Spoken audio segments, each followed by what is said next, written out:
Semoga kalian dalam keadaan baik dan sehat ya. Selamat datang di training kali ini. Hari ini, saya dan rekan saya akan membahas mengenai providing for bike and job application. Namun, rasanya ada yang kurang nih jika kita belum saling mengenal.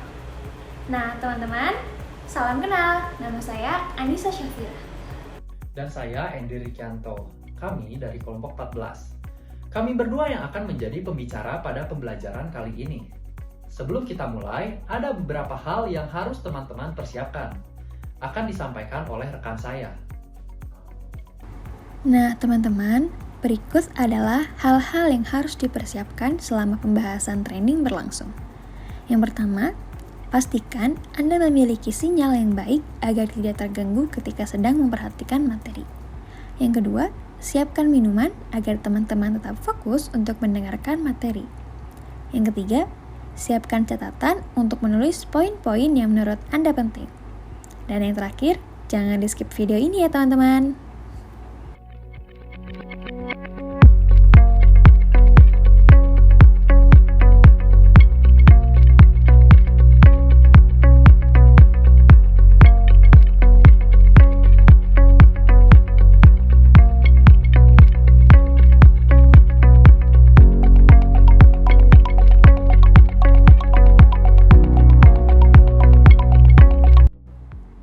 Apakah teman-teman semua sudah siap untuk mendengarkan materi hari ini? Baik, sekarang mari kita mulai belajar. Kali ini, kami berdua akan membawakan materi, yaitu yang pertama, prior to the training program, yang kedua, during the training program, dan yang ketiga, at the end of the training program. Pembahasan kali ini kita akan mempelajari mengenai providing for back on the job application. Training ini akan membantu teman-teman semua bagaimana cara untuk merancang sebuah program sehingga hasil dari sebuah training dapat diaplikasikan di tempat kerja oleh trainee. Saran-saran ini akan terbagi menjadi 3 periode waktu, yaitu sebelum program training berlangsung, saat program training berlangsung, dan setelah program training berlangsung. Sekarang kita masuk ke materi sebelum program training berlangsung atau prior to the training program. Penting bagi trainer untuk memastikan kembali jika peserta dapat mentransfer apa yang mereka pelajari dari program training ke dalam pekerjaan mereka di kehidupan nyata. Cara yang pertama, trainer dapat memberikan training kepada supervisor training. Atasan dari peserta training tidak hanya dapat berperan sebagai pemberi perintah, tetapi juga dapat berperan sebagai mentor, panutan, dan pemberi semangat. Namun, cara ini memerlukan waktu yang lama, biaya tambahan, dan sulit untuk dilakukan. Ketika trainee mendapat dukungan di tempat kerja setelah mengikuti program training, manfaat dari program training akan terasa hingga berkali-kali lipat. Jika tidak sempat untuk memberikan pelatihan kepada supervisor, trainer dapat melakukan briefing bersama supervisor mengenai program training. Dalam briefing dengan atasan, terdapat 5 hal penting yang perlu disampaikan. Yang pertama, tujuan dari dilakukannya training. Lalu yang kedua, garis besar program training. Kemudian yang ketiga, jenis kegiatan training yang dilakukan. Lalu yang keempat, materi training yang disampaikan, dan yang terakhir, yang kelima, saran mengenai penerapan skill yang didapat dari hasil training ke dalam pekerjaan mereka. Cara ini dapat berjalan dengan efektif jika program training yang dibuat sejalan dengan tujuan dari perusahaan tersebut.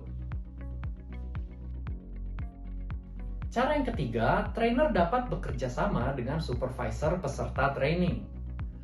Trainer dapat bekerja sama dengan atasan trainee sebelum training dilakukan mengenai persiapan apa saja yang diperlukan sebelum program training dilaksanakan. Misalnya saja, atasan dapat memberikan trainee waktu untuk istirahat dari tanggung jawab pekerjaan mereka. Kemudian, memberikan mereka waktu untuk membaca materi program training atau menyelesaikan tugas tertentu sebelum program training dilaksanakan. Atasan peserta juga dapat membantu peserta untuk membahas permasalahan pribadi yang kemudian dijadikan kasus dalam program training. sehingga kasus tersebut digunakan sebagai pemecahan masalah ketika dihadapi di kehidupan nyata. Selanjutnya, trainer juga dapat meminta peserta dan supervisor berdiskusi menentukan rencana mengenai program training. Trainer dapat meminta peserta dan atasan mereka untuk berdiskusi mengenai tujuan atau hasil apa yang ingin dicapai dari program training yang akan dilaksanakan. Dengan begitu, pengaplikasian program training di tempat kerja akan lebih mudah tercapai. Namun, dari keempat cara tersebut, terdapat satu cara terbaik, yaitu mengajak supervisor untuk melakukan program training dengan timnya sendiri. Dahulu, cara ini jarang dilakukan. Namun, seiring berjalannya waktu, cara ini semakin sering dilakukan karena peserta training merasa jika program training yang dipimpin oleh atasan mereka lebih efektif. Dalam hal ini, trainer dapat membantu supervisor untuk mempersiapkan diri. Berikut terdapat review materi mengenai providing back on the job application prior to the training program atau sebelum program training berlangsung. Sekarang kita akan mendengarkan materi yang kedua, yaitu during the training program. Nah, selama program training berlangsung, terdapat 4 tips yang dapat trainer lakukan selama program training berlangsung untuk meningkatkan daya ingat peserta dan menerapkannya di dalam pekerjaan mereka. Tips yang pertama, memberikan banyak waktu untuk berlatih agar peserta dapat menguasai keterampilan baru. Ketika program training berlangsung, beberapa trainer memiliki kecenderungan untuk berpindah dengan cepat antara keterampilan yang satu dengan keterampilan lainnya, sehingga peserta tidak memiliki cukup waktu untuk belajar mengenai keterampilan tersebut. Namun, pada tips yang pertama, peserta dapat melakukan role play yang disertai dengan feedback, dan kemudian peserta dapat mengulang kembali role play tersebut dengan feedback yang telah diberikan. Nah, hal ini dilakukan agar peserta memiliki cukup waktu untuk menguasai keterampilan yang baru dipelajarinya. Tips yang kedua, memberikan kesempatan pada peserta untuk berlatih sesuai dengan setting pekerjaan mereka secara realistis. Nah, trainer dapat membuat situasi training sesuai dengan setting pekerjaan. Hal ini dilakukan untuk membuat peserta dapat mengingat lebih lama program training yang telah dilakukan. Tips yang ketiga, trainer dapat mendorong peserta untuk mengungkapkan sikap mereka terhadap keterampilan yang sudah diajarkan. Peserta cenderung tidak menolak perubahan jika mereka memiliki kesempatan untuk mengungkapkan keraguan mereka pada perubahan tersebut. Nah, trainer dapat mendorong peserta untuk menarik kesimpulan mereka sendiri, dan para peserta lah yang memutuskan apakah mereka akan menggunakan keterampilan yang telah diajarkan atau tidak. Tips yang terakhir, memberikan tugas kepada peserta dalam situasi setting pekerjaan mereka. Trainer dapat meminta peserta untuk menceritakan pengalaman dalam menerapkan keterampilan yang diajarkan dalam pekerjaan mereka. Nah, trainer juga dapat memberikan kesempatan pada peserta untuk bertanya jika masih ada hal yang belum dimengerti. Nah, sebelum kita masuk ke dalam materi yang terakhir, saya akan mereview sedikit materi mengenai selama program training berlangsung. Berikut adalah 4 tips yang dapat dilakukan trainer untuk meningkatkan daya ingat peserta.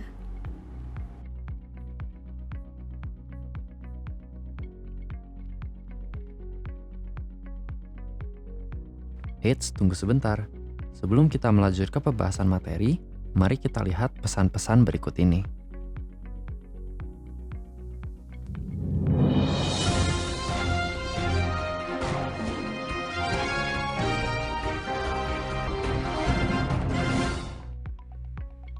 Selamat datang di Breaking News. Seorang pemuda dikabarkan tidak fokus ketika menonton video pemaparan materi. Berikut cuplikannya. Inilah penampakan dari pemuda tersebut. Ketika menyaksikan video pemaparan materi, ia tampak bingung. Tidak bisa fokus menyaksikan pemaparan materi, hingga mengantuk. Kami pun telah mewawancarai pemuda tersebut untuk dimintai keterangan. Berikut wawancara kami. Apa yang Anda rasakan ketika sedang tidak fokus? Ketika tidak fokus, saya tidak dapat menyerap materi yang disampaikan. Saya merasa bosan dan mengantuk. Namun, ketika saya sudah minum, saya menjadi segar kembali, pikiran lebih terbuka, dan lebih mudah menyerap materi yang disampaikan. Jadi, jangan lupa untuk minum ya, bagi kalian tidak ingin menjadi seperti saya. Sekian wawancara kami dengan pemuda tersebut, kami kembalikan ke studio. Sekian breaking news pada hari ini. Saya pamit undur diri, terima kasih.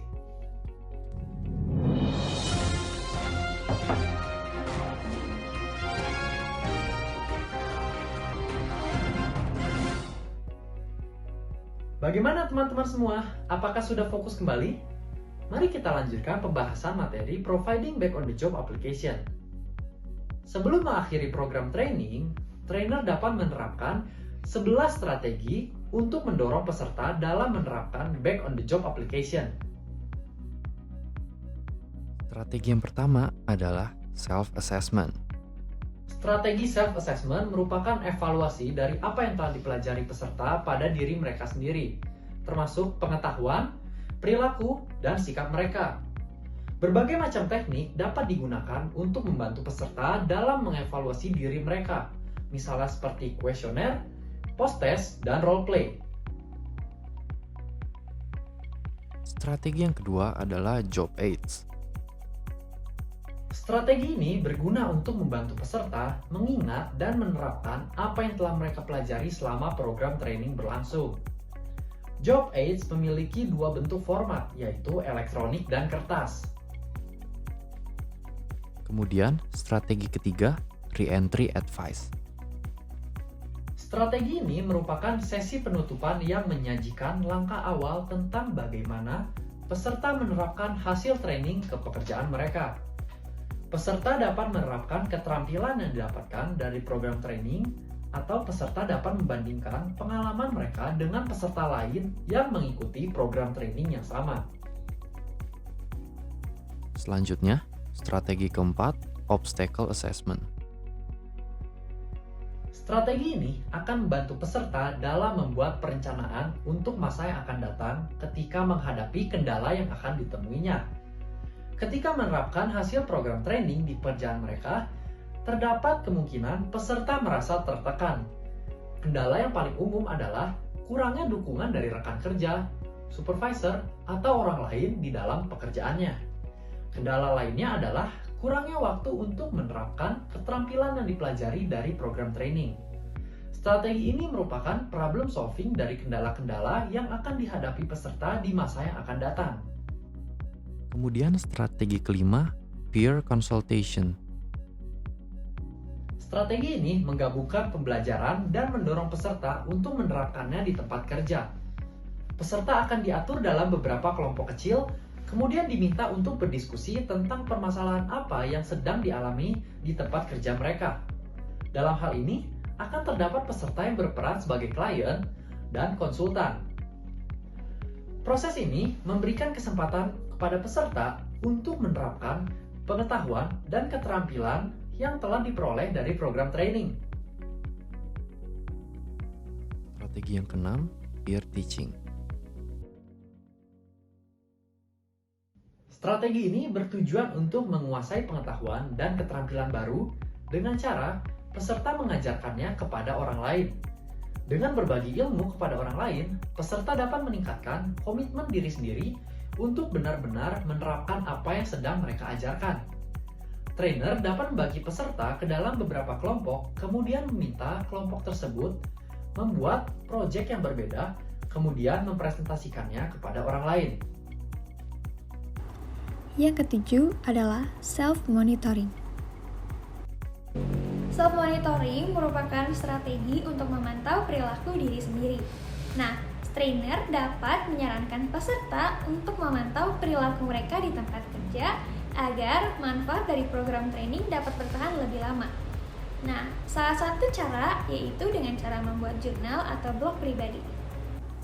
Yang kedelapan adalah contracting. Contracting merupakan sebuah metode untuk merubah perilaku agar sesuai dengan tujuan yang ingin dicapai, yaitu sesuai dengan tujuan program training. Nah, cara ini dilakukan dengan membuat kontrak tertulis yang dapat dilakukan dengan diri sendiri ataupun orang lain. Nah, trainer biasanya akan menawarkan kepada peserta untuk membuat kontrak yang nantinya akan dikumpulkan dan akan ditinjau selama 1 bulan.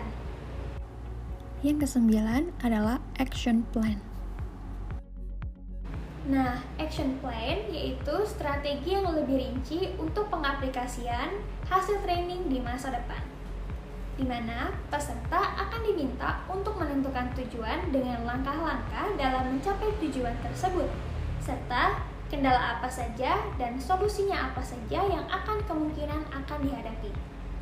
Nah, action plan juga dapat dilihat sebagai alat untuk memotivasi diri sendiri bagi peserta tanpa adanya pengawasan khusus dari trainer. Yang ke-10 adalah follow-up questionnaire. Strategi ini merupakan cara untuk meningkatkan kesadaran peserta dengan program training yang pernah diikutinya. Nah, dengan menggunakan follow-up questionnaire, trainer dapat tetap berhubungan dengan para peserta. Nah, kuesioner ini dimaksudkan untuk menilai apa yang telah peserta pelajari dan seberapa baik peserta menerapkannya pada pekerjaan di tempat kerja. Saya akan memberikan contoh. Misalnya, mengenai program pelatihan tentang stress management. Nah, peserta akan diminta untuk mengevaluasi dampak dari pelatihan program, yaitu peserta dapat mengisi kuesioner mengenai kesulitan yang dihadapinya dengan cara mengurutkan dari sulit hingga paling sulit. Strategi terakhir yaitu follow-up coaching and support. Strategi yang terakhir merupakan langkah untuk menindaklanjuti program training yang telah diikuti oleh peserta. Terdapat 3 coaching. Yang pertama, executive coaching, di mana peserta berkonsultasi secara intensif yang berfokus pada hambatan peserta untuk meningkatkan potensi maksimal mereka. Yang kedua, group coaching.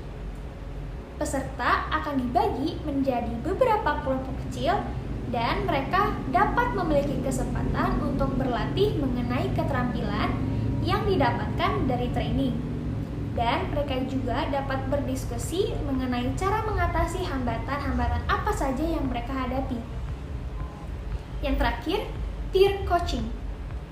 Nah, peserta akan bertemu secara rutin dengan trainer untuk membahas keterampilan yang didapatkan dari training dan berdiskusi mengenai permasalahan yang mereka dapat di tempat kerja. Berikut review materi mengenai 11 strategi untuk mendorong peserta sebelum mengakhiri program training.